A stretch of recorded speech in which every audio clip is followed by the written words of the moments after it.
Hey guys, welcome back. In the previous video, we saw how a monitoring tool like Elastic could be useful for us to not only see the information about a particular test case, but also to derive some insights from all the runs that you might have run in last 1 month, 2 months, or whatever. Then I also showed how you can install Elastic on your local machine. And in this video, what I'm going to do is I'm going to show like how to publish this test run meta information that you're seeing here via your test framework. Now I can do it in two ways. One, I can try to like write line by line code and show you how I've done, which would result into a very long video.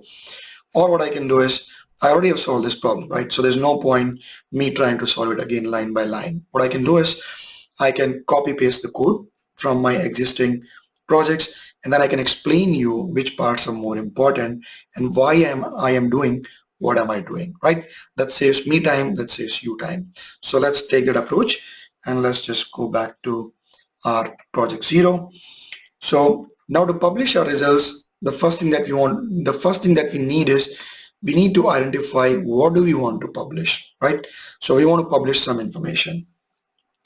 And that information, as you can see, if I go back, is project name, a test class name, a test name, status, was it passed, was it failed? If it failed, what was the reason? Time in seconds, like how much time it took, who triggered it, right? And then we also need a field where we can pass on some sort of timestamp so that we can get all this timestamp based information in the past. And I use test run like name field to pass a timestamp information. So let's go back to our project and let's create a class where we can capture this information. So I'm going to create a package called extension because eventually we will extend all our tests with this extension class. So let's call this extensions. And inside the extensions, I'm going to create a report package. So let's create a package called report. And in this package, I'm going to create a class which is going to be called as test run metadata, right? This is what we want to publish on Elastic. Now, instead of me writing, line by line, let me just copy paste the information from my another project, including the packages. So let's do a Control C, Control V. And now I'll explain you what's going on here. Like I've not added yet timing extension, so I will comment this code for now. And I have not yet got the dependency for Jackson, so let me also do that. Let me go to here, Jackson POM dependency. Let's go to Maven 2.14.1. Let's copy this, Windows 2, go to my POM file, add the dependency, reload the project. Let's wait for a minute. Okay, the dependency is loaded. So now let me explain why I downloaded this dependency, right? So what we want to do is, once we get all this metadata, we want to publish it using REST APIs, right? And to publish it via REST APIs, we have to convert this information into a JSON format. And Jackson provides this annotation called JSON include, which will convert our all our fields into JSON fields. And if you see here, for example, I've given the name of the project. I've got some static fields here, static final fields here called project, test run time, and username. And basically what I'm doing is I'm saying the name of the project. So in this case, our name of the project would be 0. I'm capturing the local date time now, converted to string to pass on the test run time. And the reason is, as I explained, to basically be able to filter on different test runs and to get this nice timeline based on this timestamp. Then the third field is about username. So I'm getting the triggered by field is currently the username, which is currently taking the the username of the system. But eventually I will also change this, because it should not always be username, but it should be triggered by a pull request or an event or whatever. So this will be changed in the future, but for now this is good enough. And any fields that I define as static fields would not be considered while creating a JSON object instance, right? And that's the reason I have to specify these field names as like private static project, which are non-static fields. Now you will see in Java, the field names are always in camel case. Like this is how you write your field names. But in Elastic, I wanted to publish it as, let's go to Windows 2. I want to give it as test dash class, because kebab case, this is kebab case, and it is considered to be more readable than camel case. And I can do this by giving an annotation called JSON property. And here if I give test dash run, like whatever name I want to give, that is a name that will be used while I'm publishing my results into Elastic. The same goes for test class, the same goes for test name. I have fields for status, reason, I have fields for triggered by, and duration. And as you can see here, I can give more readable names like time in brackets and seconds, which I cannot specify here, or I have to give like in camel case, which is not very nice to read. So this basically is the body that we want to publish. Now, to be able to get that information on about a particular test class or a test run, you need extension context, right? And when do you want to run your test? We want to run this basically immediately after a test is finished. So if we go back and if you look into, for example, in JUnit 5, and if you go to documentation 5.10 section, test lifecycle callbacks, we want to publish our test result metadata immediately after each test is finished, right? You can see here all the callbacks that are available. You can have a before all callback, before each callback. You also have something called before test execution callback and after test execution callback, which runs immediately after a test is finished and before after each callback is called. We also have a very good use case of this, which is what I'm going to cover, maybe in my next video, not in this one. For this one, if we implement the after each callback, we can get the extension, context, which is what we can use to get the information about our test class, our test name, etc., etc. So as you can see here, I've got a method called setBody, which consumes the context, of what should go in the test. But maybe before I go into details of this, I should explain that let's first create our, the reporting extension, which is going to make use of this and which is going to pass on this information to another API. So let's create a new Java class and let's call it as maybe reporting extension, right? So let's call it as reporting extension. And let's move it to the extensions package. Refactor, move class, so not inside reports but directly inside extensions. And what you want to do in reporting extension is we want to do two things. One is we want to basically implement the after each callback, which is what I showed you, here, and then we want to take that data and publish results into Elastic. So basically what you want to do is implements after each callback, and in here if I say implement method, we want to do two things, and one is we want to have test run metadata, and then you basically want to have new test run metadata as set body, and this is what contains the context. And then we need to have another class which will basically, let's say, publish results, and we want to have a static method to Elastic local, or maybe just Elastic, and then we can decide how it is chosen, if it is If it is local or cloud, that is something that can be decided by the class itself, right? So let's create a class called published results inside report.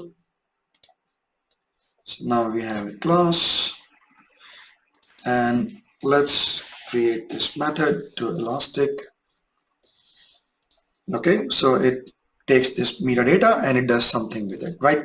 So basically what we want to do is after each test, we want to call this reporting extension, which is first going to capture all this metadata, and then it is going to give this to a class which should basically publish the result to Elastic. Now let's go back and look into this set body class, right? I hope this is clear, guys. This is exactly what you want to do, right? Capture the test context of each test, give it to some API which can publish it to Elastic.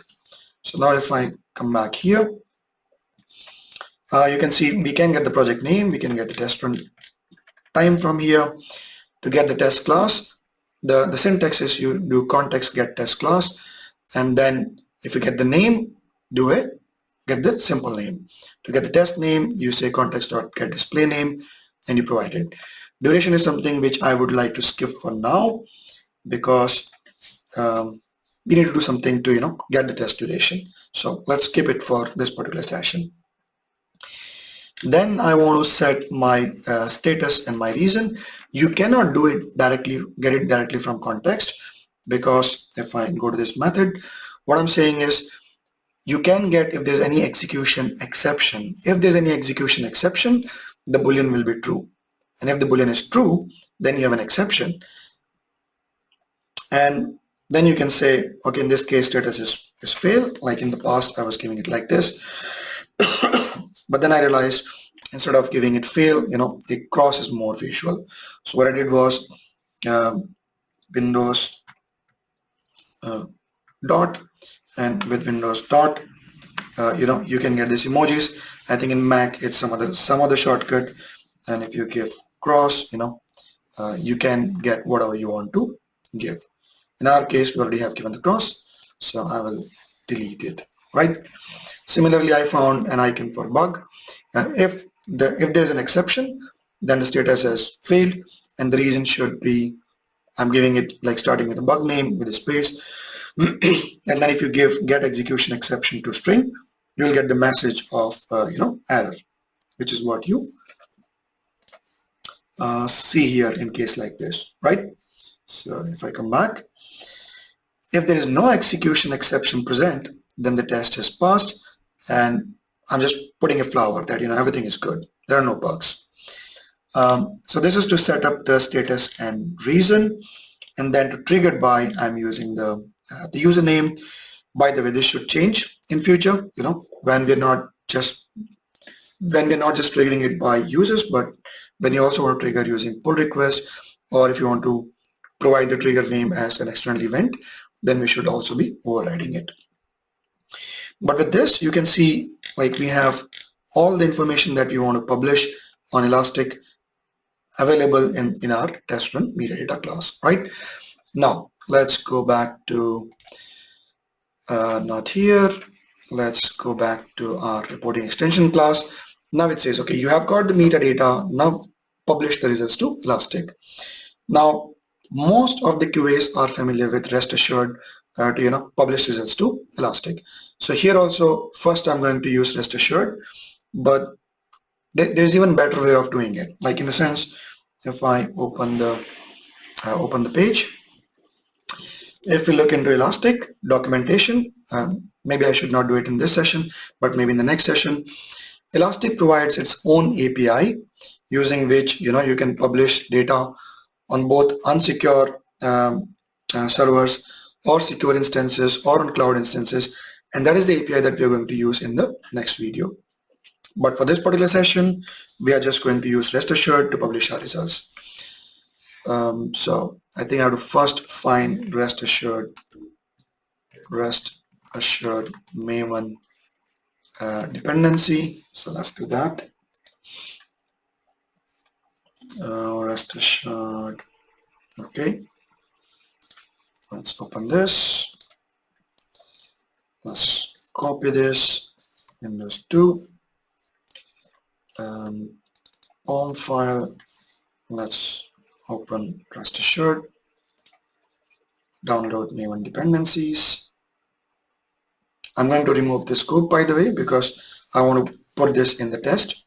So reload again. And what I want to do is, in my published results to Elastic class, I want to say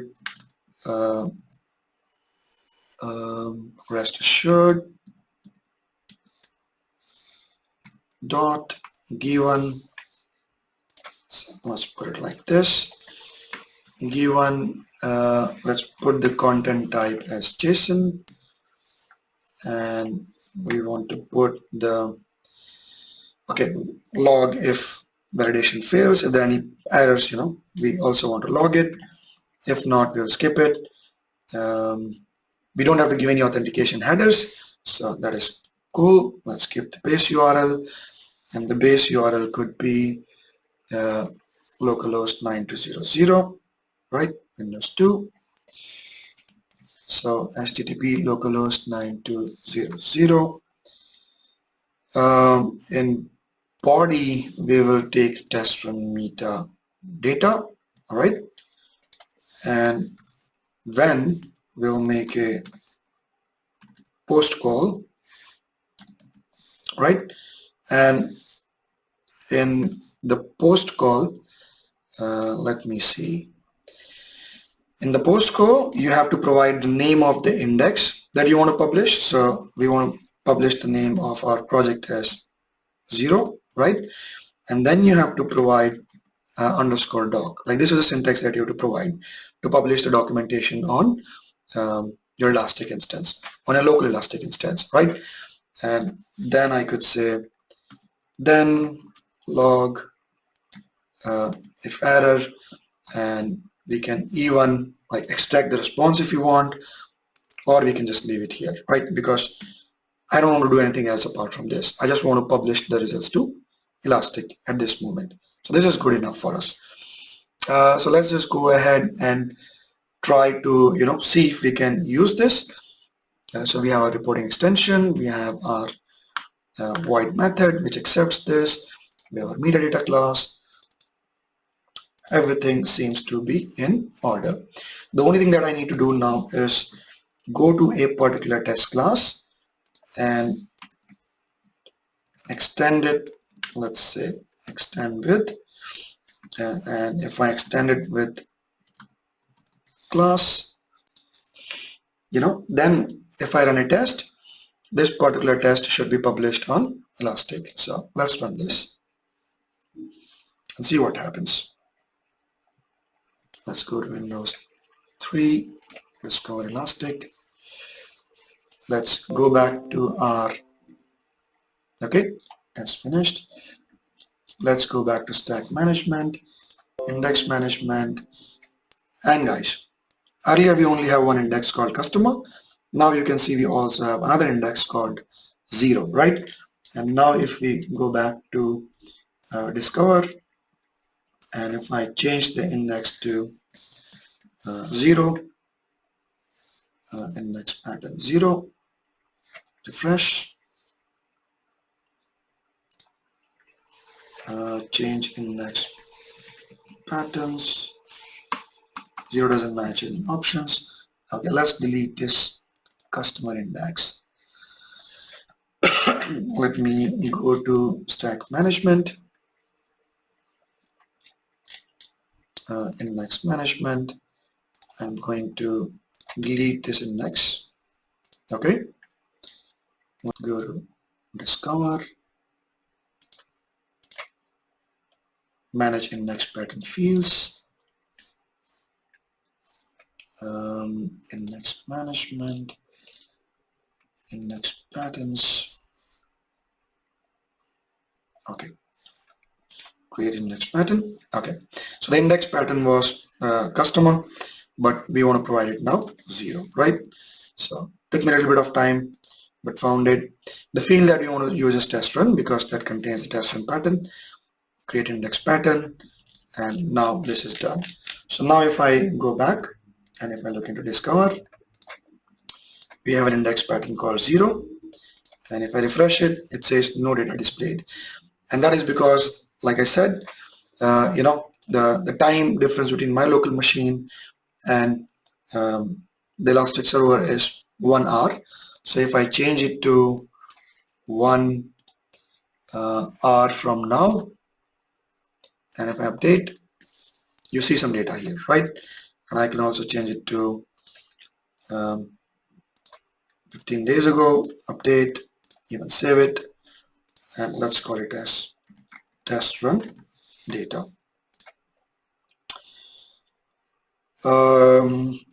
Cool. So now we have a test which has failed. Now let's add some of the interesting things. Test class, test name. We haven't yet got the time yet, which is what I can show in the next session, because it is not relevant to show that how we can publish data from our framework to Elastic was the scope of this project. So that's why I did not touched upon also publishing the duration. So status, reason, who triggered it, right? So now with this, you can see we could publish our results into Elastic. One more thing that you can do is, because now for each test case, you have to provide an extend with extension. I will show you maybe in the next session itself how to handle it more cleanly, right? So with this, we have covered two things. Like one is Windows 2. So with this session, we covered two things. In the first session, we covered why Elastic is important, or why any monitoring system is important, to give you more insights. In this particular video, we saw how we can publish our results into a local instance. In the next video, I'm going to cover how we can also publish duration by using another extension. And then in the ongoing videos, I can also show how you can publish your results into a secure Elastic instance, and how you can also publish results on a cloud public instance using Elastic's own API and not using Restassured, which is what we used in this particular example, right? So with this, I'll wind up this video, and then in the next video I can show how to add duration into metadata, which is the part that I skipped for now, and then we can cover how we can also publish results on different other kind of Elastic servers. Yep. Thank you. See you guys. Cheers. Bye-bye.